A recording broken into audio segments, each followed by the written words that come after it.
Gold, trusted gold buyers. మీరు తాకట్టు పెట్టిన బంగారాన్ని విడిపించి ఈ రోజు ఉన్న మార్కెట్ ధరకు కొనబడను.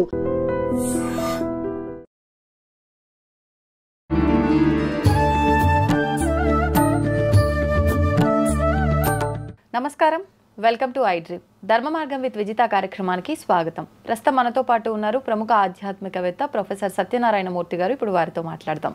నమస్కారం గురువు గారు. నమస్కారం విజిత. గురుగారు, రామనామం పలికితేనే మనకు ఎన్నో జన్మల పుణ్యం అంటారు. అలాంటిది రామరక్షా స్తోత్రం అంటే మరి ఈ స్తోత్రం చేయడం వల్ల మనకు అంతకు మించిన ఫలితం ఉంటుందా? అసలు ఎలా అర్థం చేసుకోవాలి మనం దీన్ని? నిజంగా దాని యొక్క వైశిష్ట్యం ఏంటి? మనం దాన్ని ఎలా ఆచరించాలి, ఎలా పారాయణ చేయాలో తెలియజేయండి. తప్పకుండా. ఈ రామరక్షా స్తోత్రం మొత్తం వరల్డ్లో ప్రతి ఒక్కళ్ళ ఇంట్లోనూ ఉంటుంది. ఆ పుస్తకం అది ప్రింట్ చేసింది ఎవరో కాదు, మా గురుగారు పురాణపంట రాధాకృష్ణమూర్తి గారే. ప్రతి దాని మీద బుక్ మీద ఉంటుంది పురాణపంట రాధాకృష్ణమూర్తి గారిని. మేము స్టూడెంట్ ఏజ్లో వెళ్ళినప్పుడు 1,000,000 ప్రతుల వితరణోత్సవం అనేవారు. 1,000,000 అంటే 1,000,000 పుస్తకాలు వేసేయడం, పంచేయడం, ఒక్కొక్కళ్ళకి పోస్ట్లో పంపించడం, అట్లా మేము డిస్పాచ్ చేసేసేవాళ్ళం రాజమండ్రి నుంచి. అందరికీ తెలుసు, మొత్తం ప్రపంచం అంతా తెలుసు. అందువలన ఆయన మొదలుపెట్టిందే ఈ రామరక్షా స్తోత్రం కాబట్టి దాన్ని మేము వచ్చిన వాళ్ళందరి చేత పారాయణ చేయించేవాళ్ళం మేము. కాబట్టి రామరక్షా స్తోత్రంలో మా గురువు గారు చెప్పినటువంటి అథెంటిక్ విషయాల్ని మనం ఈ భక్తులందరికీ ఉపయోగపడాలని మనం చెప్తున్నాం. రామరక్షా స్తోత్రం అనేటటువంటిది ఆ పేరులోనే ఉంది, మా రక్ష స్తోత్రము. మిగతాయి రాముడు రక్షగా ఉంటాడు మనకి, అది స్తోత్రం పేరు. మరి దీన్ని ఎవరు రాశారు? ఓం అస్య శ్రీ రామరక్షా స్తోత్ర మహామంత్రస్య. మహామంత్రం అన్నారు దీన్ని, మామూలు మంత్రం కాదు ఇది. తర్వాత బుధ కౌశిక ఋషి. కౌశికుడు, బుధుడు అంటే విజ్ఞానం ఉన్నటువంటి వాడు అని అర్థం. కౌశికుడు అంటే విశ్వామిత్రుడు అని అర్థం. బుధ కౌశికుడు అని అంటే విశ్వామిత్ర మహర్షి రాశారు దీన్ని. బుధ కౌశిక ఋషి. అలా హనుమాన్ కీలకం, సీతారామచంద్రో దేవత. సీతారామచంద్రులు దేవతలు దీనికి. అలా ఇతి దిగ్బంధ, ఇవన్నీ మనం చేస్తాం స్తోత్రంలో. అందులో ఏమని చెప్తాం మనము? ధ్యాయే తాజానుబాహుం ధృతశరధనుషం బద్ధ పద్మాసనస్థం పీతం వాసోవసానం నవకమలదళస్పర్ధినేత్రం ప్రసన్నం వామాంకారూఢ సీతా ముఖకమలమిలల్లోచనం నేరదాభం నానాలంకారదీప్తం దదతముర జటామండలం రామచంద్రం. ఇది ధ్యానంలో చూసి విశ్వామిత్ర మహర్షి శ్రీరామచంద్ర ప్రభువుని బుధకౌశిక ఋషి ఆయన వర్ణించినటువంటిది. అసలు ఎంత సుందరాకాండు అంటే రామచంద్ర ప్రభువు నీ అంత ఎత్తు, ఇలాగ చక్కగా జుట్టు, ఇలాగ మురుమండలం, జటామురుమండలం అన్నారు. జటామండలంతో ఉంటూ ఫ్రెష్ అయినటువంటి కళ్ళు, విశాలమైనటువంటి కళ్ళు, శ్రీ మహావిష్ణువు కాబట్టి. నవ కమల దళస్పర్ధి నేత్రం ప్రసన్నం, ఎప్పుడు ప్రసన్నంగానే ఉంటాయి, నవ్వుతూ ఉంటాడు. తర్వాత ఆ యొక్క నవకమల అంటే అప్పుడే ఫ్రెష్గా వికసించినటువంటి పువ్వు రేఖలు, కమల రేఖలు, తామర పువ్వు రేఖలు ఎలా ఉంటాయి అంత ఫ్రెష్ అట. మళ్ళీ ఒక సెకండ్ అయితే మళ్ళీ వాడిపోయినట్టు, అంటే ఎవర్ ఫ్రెష్ కళ్ళు. ఆ విధంగా ధ్యాన శ్లోకంతో ప్రారంభించాలి. తర్వాత ఏం చేయాలంటే చరితం రఘునాథస్య శతకోటి ప్రవిస్తరం ఏకైకమక్షరం పుంసాం మహాపాతక నాశనం. అంటే ఈ మొత్తం ప్రపంచమంతా కూడా రామచంద్ర ప్రభు చరిత్ర అంతా కూడా 1,000,000 విస్తీర్ణ యోజనాల దూరం విస్తీర్ణమై వ్యాపించి ఉంది అని చెప్తుంది ఆ శాస్త్రం, ఆ స్తోత్రం. తర్వాత చరితం శతకోటి ప్రవిస్తరం. తర్వాత ఏకైకమక్షరం పుంసాం మహాపాతక నాశనం. ఈ రామరక్షా స్తోత్రంలో ఉన్నటువంటి ప్రతి ఒక్క అక్షరము కూడా మనం చేసుకున్నటువంటి 1,000,000 జన్మల్లో చేసినటువంటి మహాపాతకాలని భస్మం చేసేస్తుంది అనమాట. అంత పవర్ఫుల్. ఎన్ని శ్లోకాలు ఉంటాయండి దీంట్లో? దీంట్లో ఒక మహా అయితే ఒక 150 లైన్స్ ఉంటాయి. అనుష్ఠుప్ ఛందః, అనుష్ఠుప్ ఛందః అంటే 2 లైన్స్, 1 స్తోత్రం. చరితం రఘునాథస్య శతకోటి ప్రవిస్తరం ఏకైకమక్షరం పుంసా మహాపాతక నాశనం. అక్కడకు ఒక శ్లోకం అయింది. 8 వర్డ్స్ అనమాట. అనుష్ఠుప్ అంటే 8 వర్డ్స్ చప్పున ఉంటుంది. అందులోనే మనం ప్రపంచమంతా పారాయణ చేసేటటువంటి శ్రీరామ రామ రామేతి రమే రామే మనోరమే సహస్రనామ తత్తుల్యం రామనామ వరాననే. ప్రపంచంలో ఈ శ్లోకం తెలియనటువంటి చిన్నపిల్లలు ఉండరు, ఆడవాళ్ళు ఉండరు, మగవాళ్ళు ఉండరు. అంటే శ్రీరామ రామ రామ ఇతి అన్నారు. అంటే రామ రామ రామ అని అంటూ దాని ముందు శ్రీకారం పెడితే, శ్రీ అనే ఒక అక్షరాన్ని చేరిస్తే, శ్రీరామ రామ రామేతి రమే రామే మనోరమే, ఎవరు చెప్పారు? ఇది సాక్షాత్తు పరమేశ్వరుడు తన భార్య అయినటువంటి పార్వతీదేవికి, ఇష్టసఖికి ఇగో ఈ రామనామ మంత్రం ముందు రామ రామ రామ ముందు శ్రీ అని కనుక పెడితే ఏమవుతుందో తెలుసా అన్నాడు. సహస్రనామ తత్తుల్యం అంటే మహావిష్ణువు యొక్క 1000 నామాలు, సహస్రం అంటే 1000 అని మామూలు మనం పామర భాషలో చెప్తాం, కానీ నిగూఢంగా లోపలికి వెళితే సంస్కృతంలో సహస్రము అంటే అనంతము అని అర్థం, అంటే కొన్ని కోట్లు ఇన్ఫినైట్ అని, ఇన్ఫినైట్ టైమ్స్. సహస్రనామ తత్తుల్యం, తుల్యం అంటే సమానము అని, అంటే దాంతో విష్ణునామాన్ని మనం సహస్రనామం చదువుతాం కదా, ఒక విష్ణు సహస్రనామం చదివితే ఇక్కడ అంతా చదవనవసరం లేదు, రామ రామ రామ ముందు సింపుల్గా శ్రీ పెట్టేస్తే చాలు, విష్ణు సహస్రం చేసిన ఫలితం మనకు వచ్చేస్తుంది. అదే అట్లా చెప్పారు. నెక్స్ట్ మళ్ళీ మనం ఏం చెప్తాం? మనోజవం ఆర్తుతుల్య వేగం జితేంద్రియం బుద్ధిమతాం వరిష్టం వాతాత్మజం వానరయూధ ముఖ్యం శ్రీరామదూతం శరణం ప్రపద్య. ఈ శ్లోకం కూడా రామరక్షా స్తోత్రం ఉంది. జనం అందరికి వచ్చి ఈ స్తోత్రం, కానీ ఇది ఎక్కడిది, ఏ స్తోత్రం నుంచి తీసాము అంటే రామరక్షా స్తోత్రం అని తెలియదు అనమాట. మన ఆంజనేయ స్వామి వారు మనోజవం, మనస్సు ఎంత స్పీడో అంత స్పీడ్గా వెళ్ళిపోతాడు. అలాగే మారుతుల్య వేగం, మరుత్ అంటే గాలి, వాయుదేవుడు అంత స్పీడ్గా వెళ్ళిపోతాడు ఆయన. మారుతుల్య వేగం జిత్ ఇంద్రియం, జితేంద్రియం ఇంద్రియాలను జయించాడు ఆయన, జిత్ ఇంద్రియం. తర్వాత మనకి ఈ బుద్ధిమతాం వరిష్టం అంటే బుద్ధిమంతుల్లోకెల్లా శ్రేష్ఠుడైనటువంటి వాడు. బుద్ధిమంతుల్లోకెల్లా శ్రేష్ఠుడు ఇద్దరే ఉన్నారు, ఒకడు వినాయకుడు, రెండవది మన ఆంజనేయ స్వామి వారు. అలాగే ఈ యొక్క స్తోత్రాన్ని బుద్ధిమతాం వరిష్టం వాతాత్మజం వానరయూధ ముఖ్యం శ్రీరామదూతం శరణం ప్రపద్య, రామ నీకు నమస్కారం అన్నాం మనము. అంటే ఆంజనేయ స్వామి వారు ఏంటంటే బుద్ధిమతాం అంటే వరేణ్యం అంటే బుద్ధిమంతుల్లో ఎంత గొప్పవాడంటే, మనకి మనస్సు అనేటటువంటిది, బుద్ధి అనేటటువంటిది మనకి ఎలా ఉంటుంది? చంచలంగా ఉంటుంది. ఆ చంచలమైనటువంటి ఆ బుద్ధిని ఒక పగ్గాలు వేసి దాన్ని ఒక 7 గుర్రాల్లాగా ఉంటే దానికి ఈ తాళ్ళు పెట్టి బంధించడాన్నే ఈ యొక్క బుద్ధిమంతుడి యొక్క లక్షణం. ఇలా బంధించాలి మనస్సుని అని అన్నారు. అది వచ్చేస్తుంది ఆటోమేటిక్గా రామరక్షా స్తోత్రం చేయడం వల్ల. శిరోమే రాఘవ పాతు ఫాలం దశరథాత్మజ, నా శిరస్సును, శిరోమే రాఘవ పాతు, రాఘవుడు నా శిరస్సును రక్షిస్తాడు, ఫాల భాగాన్ని దశరథాత్మజుడు రక్షిస్తాడు. ఇలా మన అంగాలని కూడా శ్రీరామచంద్ర ప్రభువు రక్షిస్తాడు అనేదే ఈ యొక్క ఇది శిరోమే పాతు ఫాలం. తర్వాత మనం ఏం చెప్తాం మళ్ళీ, ఈ యొక్క శ్రీరామ రామ రఘునందన రామ రామ శ్రీరామ రామ భరతాగ్రజ రామ రామ శ్రీరామ రామ రణకర్కశ రామ రామ శ్రీరామ రామ శరణం భవ రామ రామ. శ్రీరామచంద్ర ప్రభు రఘునందనుడు అయినటువంటి దశరథాత్మజుడు, దశరథుడి ఆత్మ నుంచి పుట్టాడంటే దశరథుడు కుమారుడు, రఘువంశం నుంచి పుట్టాడు. ఆ తర్వాత శ్రీరామచంద్ర ప్రభు ఎటువంటి వాడంటే యుద్ధంలోకి వచ్చేసరికి రణకర్కశుడు, ఇంకా వజ్రమంత కఠినమైనటువంటి వాడు అని చెప్పాడు.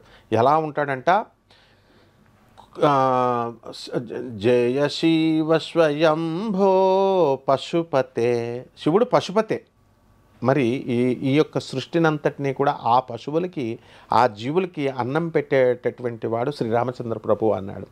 వాజ్ర కాఠోర కుసుమ కోరక, వాజ్ర కాఠోర కుసుమ కోరక పినక పాణయే నమో నమస్తే, పినక పాణయే నమో నమస్తే. వజ్రమంత కఠినమైనటువంటి వాడు. వజ్రాన్ని వజ్రంతోనే కోయాలి, దాన్ని మామూలుగా కోస్తే చాకుపెట్టి కోస్తే పోదు. అంత కఠినంగా కూడా శివుడు రాముడు ఉండగలుగుతారు. కుసుమ కోరక, మళ్ళీ అంత సున్నితమైన వాళ్ళు భక్తుల దగ్గరికి వచ్చేసరికి పువ్వు చాలా సున్నితం. ఇప్పుడు ఆ బన్నీ సినిమాలో అల్లు అర్జున్ని ఆ సినిమాలో మొత్తం ఇలా కోసేస్తాడు, ఎవరిని విలన్ని, దొంగోడు ఇంట్లోకి వస్తే ఏంట్రా అడిగితే చెప్పకపోతే ఆ అల్లు అర్జున్ ఏం చేస్తాడు, కత్తి తీసి ఇలా కోసేస్తాడు. అయిపోయి ఎంత వైలెంట్గా ఉన్నాడు ఏంటి వీడు అని చెప్పేసి మనవాడు ఏమంటాడు, కొంచెం ఆడపిల్లలు నేను ఆ పువ్వుల్ని చూపించండి రా బాబు, మరీ వైలెంట్గా ఉన్నాడు అంటారు. అంటే ఆడపిల్లల్ని పువ్వుల్ని సున్నితత్వానికి సంకేతంగా మన శాస్త్రాలు చెబుతాయి. అందువలన ఈ యొక్క కుసుమ అనేటటువంటి ఈ పుష్పాలు అనేటటువంటివి ఎంత సున్నితంగా ఉంటాయి. రామచంద్ర ప్రభు యొక్క మనస్సు భక్తుల పట్ల అంత సున్నితంగా ఉంటుంది. అదే రావణుడు ఇలాంటి వాళ్ళు వస్తే శత్రువుల పట్ల రణకర్కశ రామ రామ, రణ కఠినంగా యుద్ధం చేసి పడేస్తాడు. అలాగా మళ్ళీ ఏమంటాం మనము, శ్రీరామ రఘునందన రామ రామ శ్రీరామచంద్ర చరణౌ శిరసా నమామి. శ్రీరామచంద్ర ప్రభు యొక్క కాళ్ళని పాదాలని మన శిరస్సు మీద ధరించాలి. శ్రీరామచంద్ర చరణౌ శరణం ప్రపద్యే. శ్రీరామచంద్ర చరణం పాదాలని శరణం వేడినటువంటి వాడికి ఎట్టి పరిస్థితుల్లో ఇది దొరకదు అని ఉండదన్నమాట. మనం ఏం చేస్తామంటే రామచంద్ర ప్రభు యొక్క పాదాలు వదిలేసి దేశంలో అందరి పాదాలు పట్టుకుంటాం. అలాగా రామచంద్ర ప్రభువుని మనము ప్రార్థించాలి. అలాగే రామచంద్ర ప్రభువు యొక్క కరుణ కోసం, రామచంద్ర ప్రభు యొక్క ప్రేమ కోసం తప్పించాలి. అప్పుడు చూడండి, ఇందులోనే వస్తుంది, మాతా రామో మత్పితా రామచంద్ర స్వామి రామో మత్సఖా రామచంద్ర సర్వస్వం మే రామచంద్రో దయాళుర్నాణ్యం జానే నైవ జానే న జానే. మాతా రామో అందరం అనుకుంటాం, ప్రపంచంలో ఉన్న ఈ ఎవరి తల్లుల్ని వాళ్ళకి ఇచ్చేశాడు. ఎందువలన రాముడు అందరింటికి రాలేడు కాబట్టి, ఎవరికి వాళ్ళకి అందరికీ దర్శనం ఇవ్వాలి కాబట్టి అందరినీ చూడాలి. సంతానం, ఆయన సంతానం సమానం. అందువలన దోమ, చీమ, మనిషి, గేదె, బర్రె, గాడిద అన్నీ కూడా రామచంద్ర సంతానమే. అందరికీ తల్లుల్ని ఇచ్చేశాడు. ఎవరి తల్లులు వాళ్ళకి గ్రేట్. కాకి పిల్ల కాకికి ముద్దులాగా ఆ తల్లి కూడా బిడ్డలను అంత ప్రేమగా చూసుకుంటుంది. అసలు తల్లి ఎవరట? మాతా రామో, నా తల్లి రాముడు. మత్ పితా రామచంద్ర, నా తండ్రి రాముడు. సర్వస్వమ్య మాతా రామో మత్ పితా రామచంద్ర స్వామి రామో. వాడు వీడు నా బాస్ ఏంటి? నా స్వామి రాముడు. మత్ సఖా రామచంద్ర, వాడు వీడు నా ఫ్రెండ్ ఏంటి? రాముడు నా ఫ్రెండ్ అని గోపికలంతా కూడా శ్రీకృష్ణ పరమాత్మని ఎలాగైతే ఫ్రెండ్షిప్ చేశారో ఆ విధంగా రాముడే నా ఫ్రెండు. సర్వస్వమే రామచంద్రో, సమస్తము కూడా నాకు రాముడే అని చెప్పేసి సర్వస్వమే రామచంద్రో దయాళుర్ నాణ్యం జానే నైవ జానే న జానే. రాముడు తప్ప నాకు ఇంకా ఇతరది ఏది కూడా తెలియదు. ఈ తత్వం ఆంజనేయ స్వామికి ఉంది. ఆ తత్వాన్ని కనుక మనం అలవాటు చేసుకోమని చెప్పి రామరక్షా స్తోత్రం చెప్తోంది. మనం ఏం చేస్తామంటే ఊరికినే స్తోత్రం చదువుతామన్నారు గురువుగారు, విజితమ్మ ఇంటర్వ్యూ చేసింది, చదివేస్తే గురువుగారు చెప్పేస్తున్నారు, హామీలు ఇచ్చేస్తున్నారు, మీకు పెళ్ళిళ్ళు అయిపోతాయి, సంతానం లేని వాళ్ళకి సంతానం వచ్చేస్తాయి, ఇళ్ళు లేని వాళ్ళకి ఇళ్ళు, అన్ని కోరికలు తీరిపోతాయి అంటున్నారు. కానీ మరి అనేసి మెకానికల్గా చదువుతున్నారు తప్ప ఇలా దాంట్లో లీనమవ్వాలి. రాముడి మీద ప్రేమ నిజంగా రావాలి. మాతా రామో, అమ్మ తల్లిని, మన తల్లిని ఎలా అయితే మనం ప్రేమిస్తామో రాముడిని అలా ప్రేమించాలి. మన తండ్రిని చిన్నప్పుడు మన తండ్రి ఏం చేస్తాడండి, పాపం వాళ్ళు తండ్రిని కనుక గమనిస్తే అరే నువ్వు ఈ బట్టలు కావాలా అని అడగడు, వాడు కొనిపించేసి ఇచ్చేస్తాడు. పిల్లలకి డబ్బులు గిబ్బులు అన్నీ ఇచ్చేస్తారు తీసుకెళ్ళి అన్నీ. అదే తండ్రి పెద్ద అయిన తర్వాత ఇదే కొడుకులు ఇదే కూతుర్లు అంటే మనం అనకూడదు, వాళ్ళు పెళ్లి చేసుకొని వెళ్ళిపోతారు కాబట్టి వేరే వాళ్ళ కంట్రోల్లో ఉంటారు కాబట్టి ఈ కొడుకులు ఏం చేస్తారు, తండ్రి వెళ్ళి అడుగుతాడా? మొహమాటంలో ఉన్న తండ్రి, నాయన నాకు డబ్బులు ఇవ్వు అని అడుగుతాడా? ఇది కొడుకు బాధ్యత. నువ్వు అమెరికాలో జాబ్ చేస్తున్నావు, నువ్వు డాక్టర్గా ఉన్నావు, నువ్వు 10 లక్షలు సంపాదిస్తున్నాను అంటున్నావు. It is your responsibility. నువ్వు తీసుకొచ్చి ఒక కట్ట ఆయన జేబులో పెట్టాలి, నువ్వు ఆయన అడగకుండా. ఇది ఏ కొడుకు చేయడం లేదు. అందువలన అలా చేసినప్పుడే నువ్వు నిజమైన కొడుకు. డబ్బుల సంగతి పక్కన పెట్టండి, పలకరించే రోజులు ఉన్నాయా ఇప్పుడు? అదే మరి, అందుకే రాముడు రావట్లేదు. అందువల్లనే ఏం చేస్తున్నాడు, నీ కష్టాలు నువ్వు చూడు నాయన. ఆ తండ్రి ఎవడు? రాముడు. ఇక్కడ ఆ తండ్రికి నువ్వు పెట్టట్లేదు కాబట్టి ఆ తండ్రుల జాబితా, తండ్రి మండలం. ఇప్పుడు గురుమండలం అంటే ఏంటమ్మా? గురువు అంటే ఏంటి? అది ఒక పోస్టు. గురువులు ఎవరికి నమస్కారం చేసినా గురుమండలం దత్తాత్రేయుడికి చేరుతుంది గురుమండలం. అలాగే పితృదేవతలు అంటే ఎవ్వరు చచ్చిపోయినా సరే మన పితృదేవతలంతా కూడా పితృలోకం అని ఉంటుంది.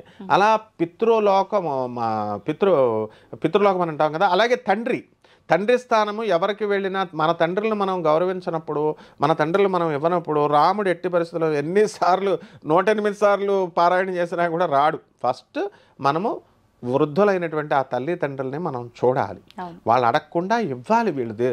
ఆ విధంగా రాముణ్ణి మా తండ్రి, తల్లి, గురువు, దైవంగా భావించాడు కాబట్టి ఆంజనేయ స్వామి వారికి ఆయన యొక్క హృదయంలో ఆ రాముడు ఉన్నాడు. కాబట్టి ఈ రామరక్షా స్తోత్రం వల్ల మనం ప్రతి అంగాన్ని కూడా రక్షించమనేటటువంటి స్తోత్రం ఇది. అందువలన ఈ రామరక్షా స్తోత్రాన్ని ఎవరైతే చదువుతారో వాళ్ళకందరికీ కూడా బుద్ధి బలము వచ్చి సమస్త కష్టాలు అన్నీ పోయి ఇళ్ళుల మీద ఇళ్ళు కట్టిన వాళ్ళు ఉన్నారు. నేను ఛాలెంజ్ చేసి చెప్తున్నాను, నా కళ్ళ ముందు జరిగినటువంటి సంఘటన. ఆయన పేరు శ్రీరామ శాస్త్రి అని. ఆయన ఒక వేద పండితులు, రాజమండ్రిలో ఆర్యాపురంలో ఉండేవారు. అందరికీ తెలుసు, రాజమండ్రి వాళ్ళందరికీ కూడా. మా గురుగారు పురాణ పండిత రాధాకృష్ణమూర్తి గారు కూర్చొని ఉన్నారు. భాగవత మందిరం మా పీఠం పేరు మా గురుగారిది. ఆయన వచ్చాడు, గురుగారు మా అమ్మాయికి పెళ్ళి అవ్వట్లేదండి అంటే, పాపం వేద పండితుడు అతను, ఏమిటి తనకి ఇంత దుర్భరమైనటువంటి పరిస్థితి అని నేను స్టూడెంట్ ఏజ్లో చూశాను. సత్యనారాయణ స్వామి వ్రతంలో చూస్తాడు, వేదాలు చదువుకొని అడుక్కుంటున్నాడు, భిక్షాటన జీవితంతో బ్రతుకుతున్నాడు. అప్పుడు సత్యనారాయణ స్వామి వారికి ఆయన మీద కృప కలిగి ఇంకో బ్రాహ్మణ రూపంలో వచ్చి కళ్ళలోకి వచ్చి, నువ్వు వ్రతం చెయ్యి, నువ్వు దరిద్రం పోతుంది అని అన్నాడు కదా. అంత దరిద్రంగా అనుభవించాడు పాపం అతను.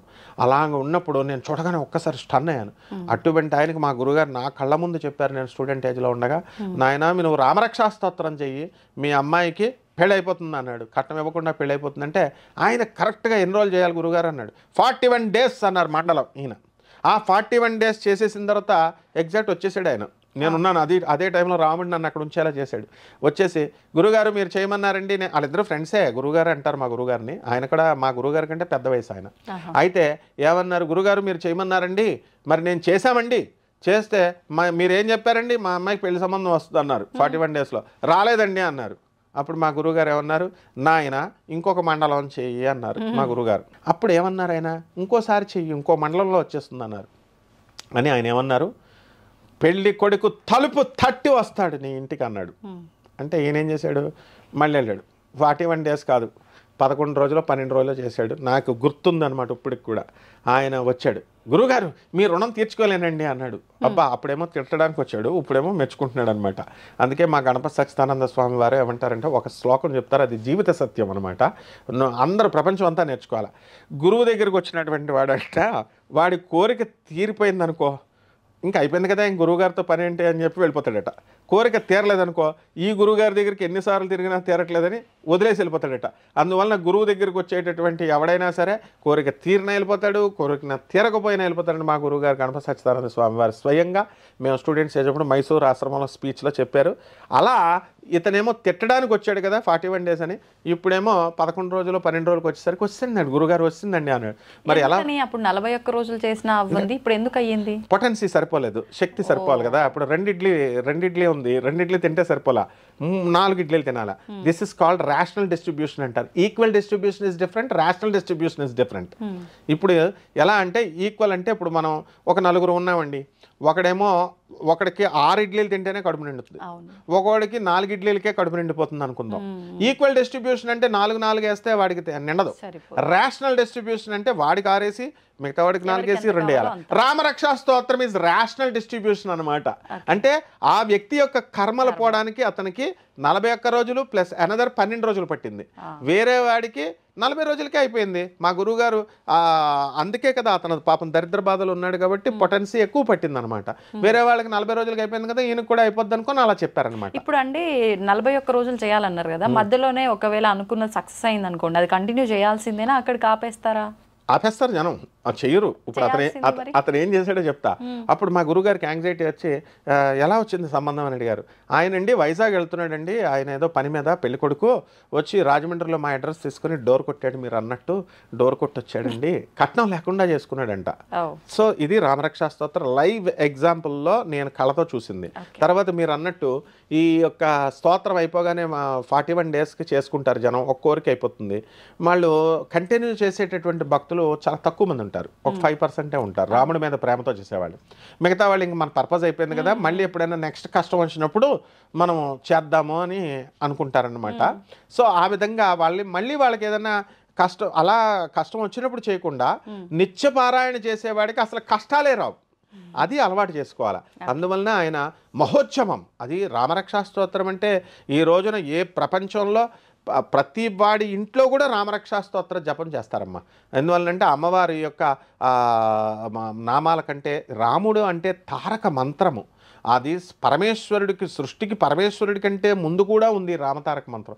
ఈ కాంపిటీషన్ వల్ల వైష్ణవులు ఏం చేశారంటే రాముడిని హైలైట్ చేస్తూ శైవుల్ని, శివుడిని తొక్కేస్తూ శివుడి కంటే రాముడు గొప్పవాడు, ఆత్మారాముడు. ఇప్పుడు ఫర్ ఎగ్జాంపుల్ ఆదిశంకరాచార్యులు వారు అన్నారు భజ గోవిందం భజ గోవిందం అని పాడారు. అప్పుడు ఏమంటారు తెలుసా, ఒక ఆయన ఏమంటున్నాడు, భజ గోవిందం భజ గోవిందం అంటే ఇందులో విష్ణుమూర్తిని జపించమని అంటున్నారేమో, గోవింద గోవింద అంటే అది ఆయన కాదు, శంకరాచార్యుల వారి గురువైనటువంటి భగవత్పాదుల వారు, గోవింద భగవత్పాదుల వారు ఆయన వాళ్ళ గురువు గారు పేరు పెట్టుకున్నారని చెప్తున్నారు. కాదు, తప్పు అట్లా ఆయన చెప్పింది. ఆయన చెప్పింది శ్రీకృష్ణుడికే. శంకరాచార్యుల వారి యొక్క అమ్మగారు చనిపోయేటప్పుడు శంకరుణ్ణి పిలుస్తాడు, కృష్ణుడిని కూడా పిలిస్తే కృష్ణుడు దర్శనం ఇప్పించాడు, ఈశ్వరుణ్ణి ఇప్పించాడు, కృష్ణుడిని ఇప్పించాడు. కాబట్టి ఈ విధంగా శివభక్తులు రాముని తొక్కేయడం, రామభక్తుని శివుని తొక్కేయడం చేస్తున్నారు వీళ్ళు. కానీ విచిత్రం ఏంటంటే వీళ్ళేం గురువులో వీళ్ళేం బ్రహ్మజ్ఞానంలో నాకు అర్థం కావట్లా. రాముడు శివుడు ఇద్దరూ ఒకటే అని శాస్త్రాలు చెప్తున్నాయి. కాబట్టి ఈ భావనతో ఎవరైతే రామరక్షా స్తోత్రం చదువుతారో వాళ్ళ కోరికలన్నీ మాత్రం డెఫినెట్ తీరిపోతాయమ్మా.